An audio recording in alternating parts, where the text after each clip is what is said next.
Sa banding. Sa banding.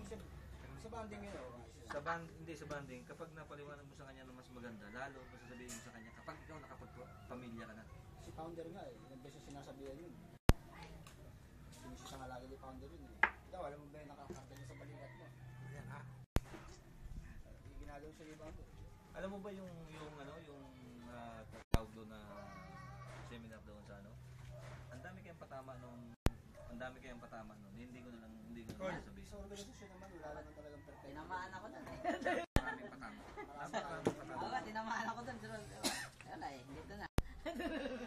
Ano ako magagawa? Bakit? Hindi nga, kaya nga sinabi, di ba? Ang sinabi, nangyari na, hindi na maaaring ulitin pa yun. Nangyari na yun eh. Ibig ba sabihin, panindigan na lang.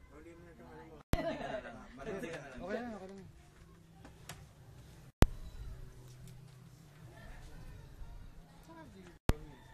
Panindigan na lang talaga eh.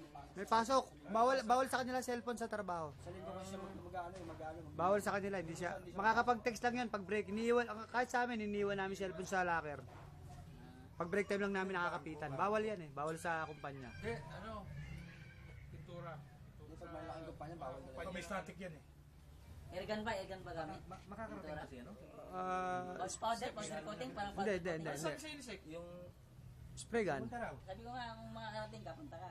sige. Si supervisor natin. Sino pa? Sino ba? Si Founder. Hindi, sabi niya, pipilitin ko makapunta. Ang sabi niya, hindi siya makakarating ang Antipolo, pero dito na lang siya pupunta. Wala na pira daw eh. Wala na yung pang pamasahe. Layo pa naman.